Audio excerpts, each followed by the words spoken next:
Hello and welcome back to my channel. My name is Chantel and I apologize for my absence. If you haven't watched any of my last video or my last couple of videos, I went on vacation, and I didn't really have time to like pre-record any videos or anything like that before I left, so I just took a break. I'm not, I'm not fussed about it. I don't make money off of this. This is a hobby, so I just film videos when I have the time and when I have something to talk about. So yeah, I was on vacation for a little over a week. Actually, went to Memphis and New Orleans and had a great time. And I really needed that vacation. I'm glad to be home, but yeah, it was very good, very fun vacation. But in this video, I want to talk about the books that I managed to read in June, because I did manage to read a few in June. And I also purchased a few books in the month of June. So I want to talk about those books. I know I did also get tagged for a tag. I will do that. That'll be the next video I do. I have to rewatch the tag video, put the questions together, get some answers for them. It takes a little prep work, and I wanted to get this video out first because we're getting to be the end of the month. So I want to wrap up my month and then I'll do that tag.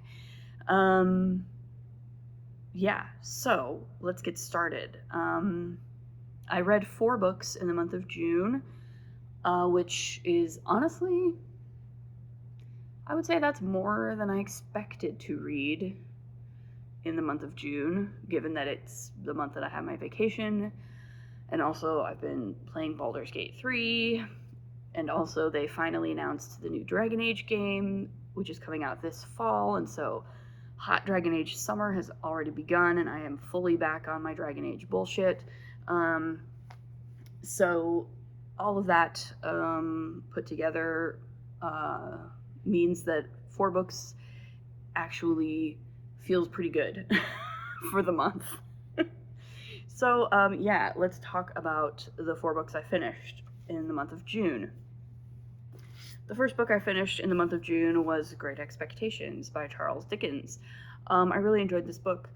I really enjoyed all the books that I read in June. I think I rated them all 4 stars, and 3 of them I rated 4 stars, and 1 I rated 4.5 stars, I think. But regardless, I enjoyed all of them.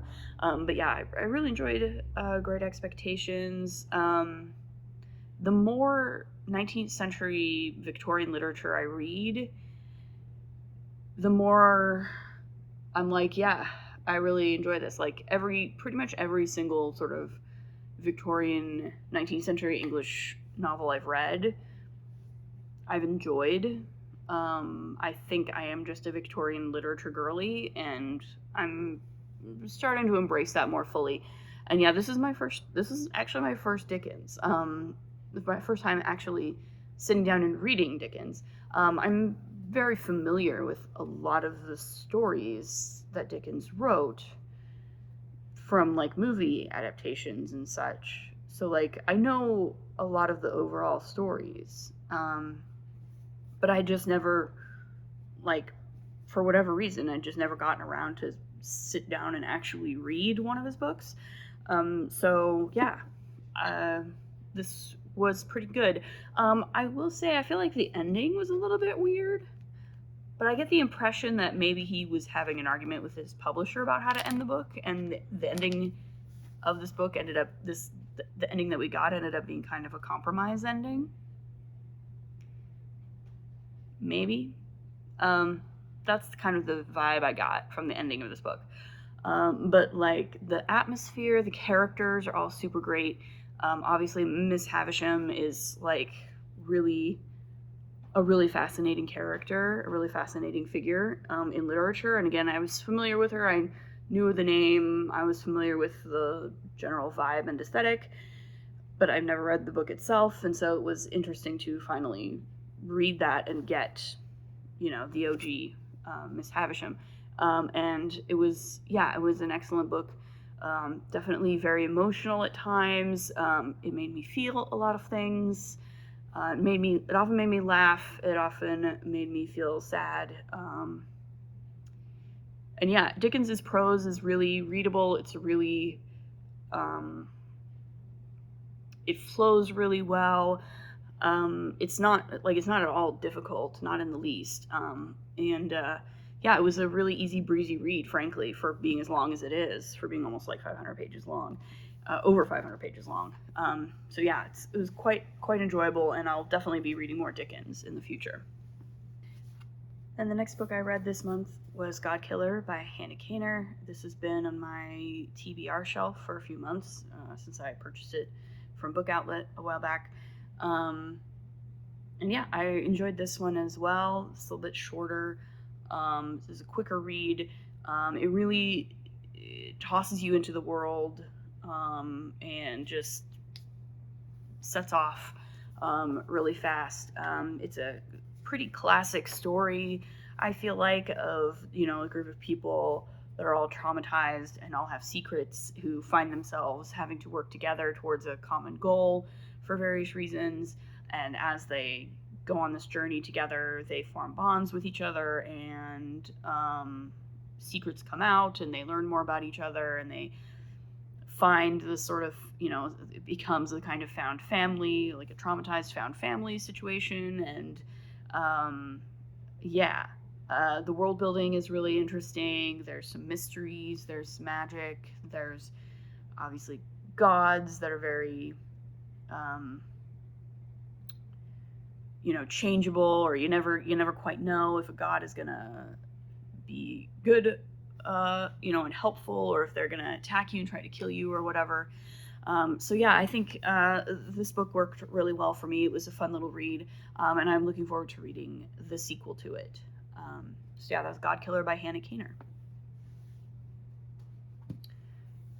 And then the other two books I read this month were both by Leigh Bardugo. I read Ninth House, actually listened to Ninth House on audiobook, and I really enjoyed this one as well. It's a fun, dark academia book set at Yale University. I really enjoyed the atmosphere of it. I like the characters. They're all sort of complicated characters. They're all sort of, they all have their flaws, and they all have their various motivations for doing what they do.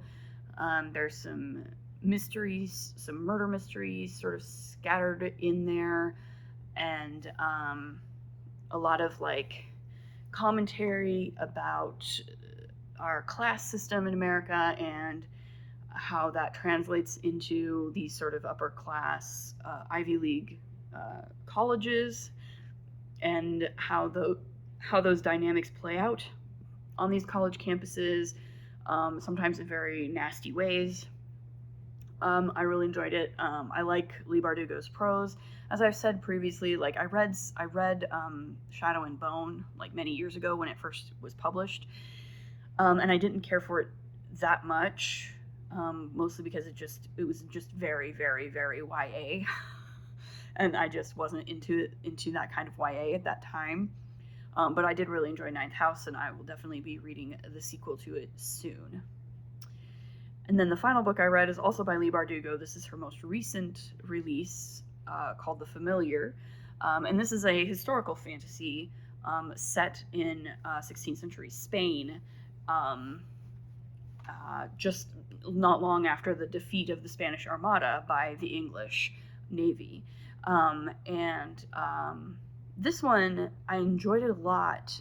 This one reminded me a little bit of The Warm Hands of Ghosts by Catherine Arden, not necessarily in terms of its subject matter, but just in terms of its tone and the balance that it strikes between the historical fiction part of it and the fantasy part of it, in that the historical fiction is much more prominent, and the fantasy element is definitely there. The magic there's definitely a lot of magic in this book, but it is definitely it is as much, if not more, a historical fiction novel as it is a fantasy novel. And actually, personally, I enjoyed that. I think that's good. I can understand, as I did with The Warm Hands of Ghosts, I can understand where if someone's coming to it thinking they're going to primarily be getting a fantasy book, and getting instead primarily a historical fiction book, that might be disappointing, but I was not disappointed. I found it very good. Again, I think the characters are well drawn. They're all complicated. They're all flawed, but sympathetic. They all work for me. The world building, the historical details are all really great. I thought it was an excellent book. I thought the ending was a little bit abrupt. I did find the ending a little bit abrupt, a little bit too neat and tidy in some ways. I don't want to go into spoilers because this is just sort of a broad overview type review video as opposed to like a more in-depth spoilery video. So I don't want to like go too in-depth in it, but the ending did feel a little bit rushed to me of this book. That was really the only major problem I had with it. But otherwise, I enjoyed it. I found it very engaging. I managed to read it in less than 3 weeks while I was on vacation. Even though I was sometimes only reading like 5 pages a day, I got through it despite the fact that I was on vacation and very distracted by other things. So make of that what you will. So those were the 4 books that I read in the month of June. I also purchased several books in the month of June. And so I did buy 1 book before I went on vacation. I had been doing so well at not buying things that I didn't need before vacation. And then I caved like the last few days before I left. I was at one of my favorite local used bookstores. And I found this edition of the collected poems of Emily Dickinson. I really like Emily Dickinson, but I don't own any of her writing. And this edition is quite nice, and it was quite cheap. It was like $5 at my local used bookstore, so I picked it up on a whim. And yeah, so now I have some Emily Dickinson poems to read, so that's good. Always worth a read, Emily Dickinson. And then when I was on vacation, as I said, we went to Memphis and New Orleans. I did buy several books there. When I go on vacation, I'm really a big fan of like local legends, local folklore, ghost stories, cryptid stories, stuff like that. That's sort of local to a particular area. And one of the things I enjoy doing is like finding books about those local stories that have those local stories in them. And so one of the books that I picked up was this one. It's called A Haunted History of Louisiana Plantations. So I picked it up in New Orleans. And yeah, it's just a thin little book, part of the apparently Haunted America series. And so, yeah, I assume this is mostly what it says on the cover, is some ghost stories around the various plantations in Louisiana, of which there are often, many sort of interesting folk tales. I'm not super concerned with like whether ghosts actually exist or not. Mostly I like a good story well told, and I enjoy sort of folklore and local legends and hearing those sorts of stories. Like I enjoy telling local legends from my neck of the woods, and I enjoy hearing about local legends from other areas. So so I like in the sort of the mix of history and spookiness that comes with a lot of these ghost stories, many of them from the 18th and 19th centuries. So yeah, this is a book that I picked up. Picked this up actually at Marie Laveau's House of Voodoo in New Orleans. It was a fun little shop to go into, and they had lots of interesting little books. So there's that. And then another place that I went, I didn't expect to pick up a lot of more books, but we did visit the Whitney Plantation. And the Whitney Plantation is a really, really interesting plantation. If you're ever in that neck of the woods, I highly, highly recommend that you give it a visit. I'm going to read a little blurb about it from the back of this little souvenir book that I bought from them. Because the Whitney Plantation is a rather unique experience. So this says Whitney Plantation, originally known as Habitation Haydel, operated as an indigo, rice, and sugarcane plantation from 1752 to 1975. Over the course of its first 110 years, hundreds of people lived and labored here in bondage. After emancipation, formerly enslaved people and their descendants worked in the cane fields for unjustly low wages that were mostly used to purchase necessities at the plantation store. The museum opened to the public in 2014 as the only plantation museum in Louisiana with an exclusive focus on slavery and its legacies. The grounds include original slave cabins, the original 1790 owner's house, a local church built by newly freedmen, and several memorials honoring the lives, contributions, grief, and resistance efforts of Africans, Afro-Creoles, and African Americans who were enslaved in Louisiana. So in short, Whitney Plantation is not a Gone with the Wind fantasy-style plantation tour. It is focused solely and exclusively on the history of slavery in America and in Louisiana specifically. And it is a very moving and informative experience that I highly, highly recommend you check out. And this little booklet is called The Children of Whitney Plantation. There are all these little sculptures around the plantation of children that are based on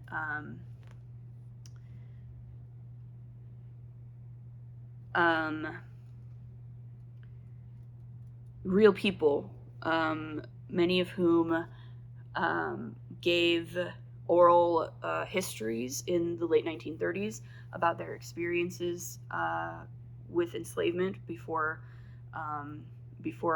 the emancipation. So they were all children when they were emancipated in 1865.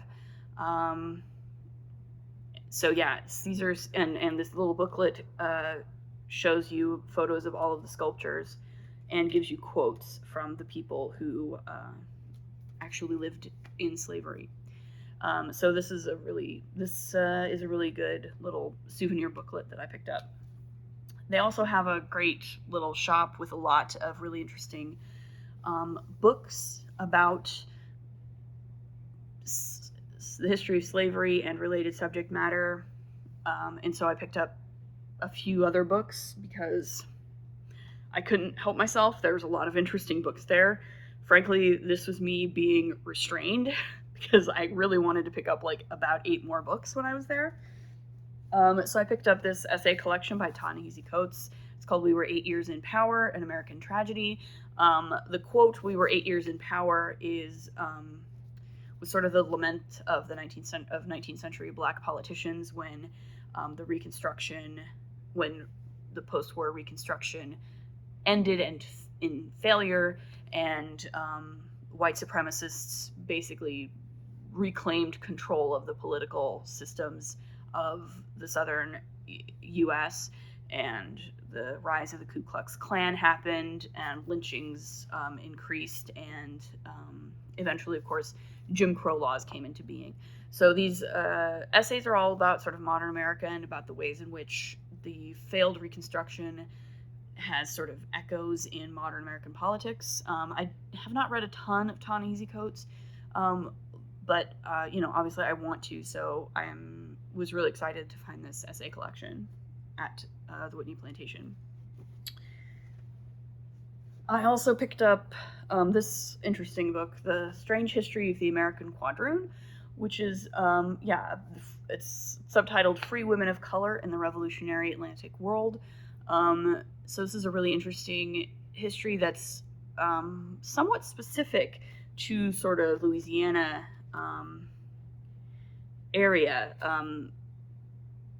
particularly when it comes to sort of, they were sometimes called quadroons, they were sometimes called mulattoes, they were sometimes called, in Louisiana, they were often just called Creole women, or these are often mixed race women of color, who were free, often because they had, one black parent, one white parent, and usually a white father.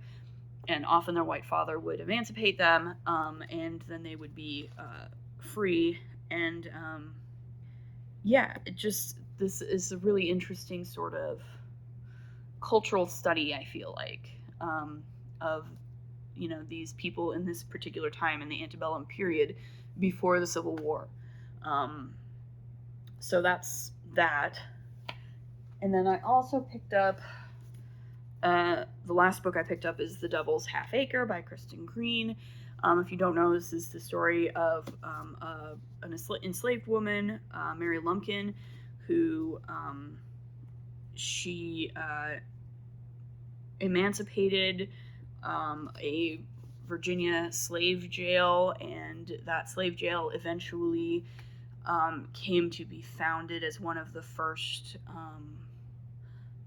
HBCUs in America. It's now called Virginia Union University, and so it still operates today. And so this is the story of Mary Lumpkin and her life and the context in which she lived and how that all got started. And it seems like a very interesting story. Again, I'm always really interested in, particularly in the stories of women, so this is very much up my alley. So those are the books that I bought this month. A little bit of a different mixture from what I usually purchase, but I'm excited about all of them. They're all going to go on my TBR shelf. Yeah, so that's my month of June. I'm going to try to, pick up the reading a little bit in July, but I don't know that I'll be reading a ton more. Like I said, I'm still working my way through Baldur's Gate 3 with my friend, and now I started playing Dragon Age again because Dragon Age. So a fair amount of my free time is spent playing video games right now and watching television, but I have not stopped reading. I continue to read at least a little bit every single day. I've not broken my my consecutive reading streak. Not yet. Not through the whole vacation or anything. Even if I've only been reading like 5 pages a day, I have been reading every single day. So if I continue on that track, I don't see why I shouldn't get at least 3 or 4 books read in July as well. So but yeah, as I said, the next video will probably be a tag video. Yeah, that's all I've got for today. What books did you read in June? Have you read any of these books? What did you think of them? Let me know in the comments. Have you been to New Orleans? Did you do anything fun there? Are you going on vacation this summer? Let me know where. The usual stuff. If you want to like this video, like it, subscribe if you want to subscribe, and we'll see you in the next video. Bye.